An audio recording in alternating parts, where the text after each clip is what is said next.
Hi mga karag-karag! Welcome back to my vlog. Isang magandang gabi sa inyong lahat mula dito sa Lasak City. So katatapos lang ng karaokehan, videokihan dito sa amin. Oy, nangahubog na, namahuway na sila.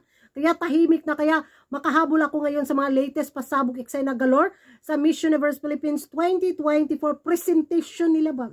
Daling ako Manila, nagbaktas ko paingon diri.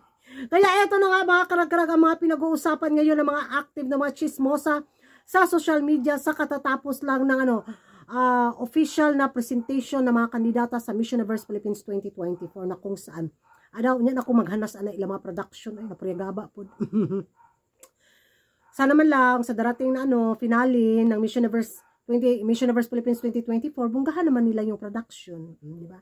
So sa ngayon intindihin na natin kasi presentation pa lang naman ng mga kandidata. So okay lang, rebels lang. Pero sana man lang umasa tayo, di ba? So, eto na nga ba, karag-karag. So, nakapanood ako ng live kanina. At diritsahan na to. Wala na tayo pa. Kimirot di ani. Sino nag-stand out sa inyo?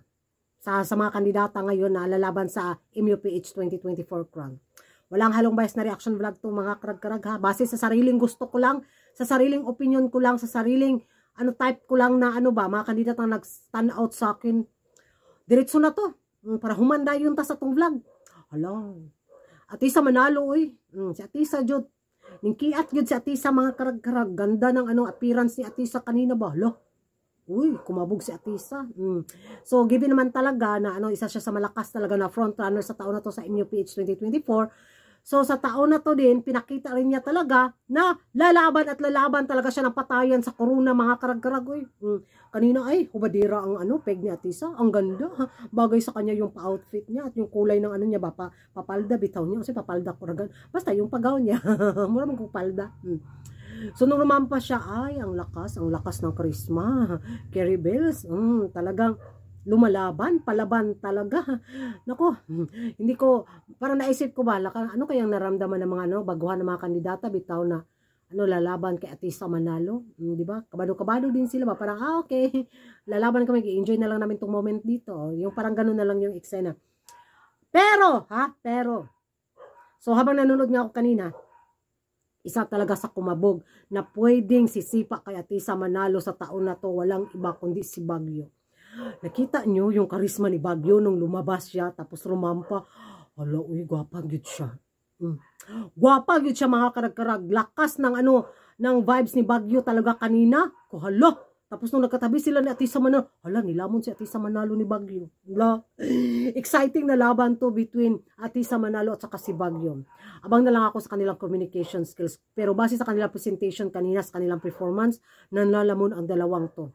At isa din yung si Christy ba? Yung taga-tagig ba yun? Isa din siya sa akin. Uy, ang lakas din ng pala.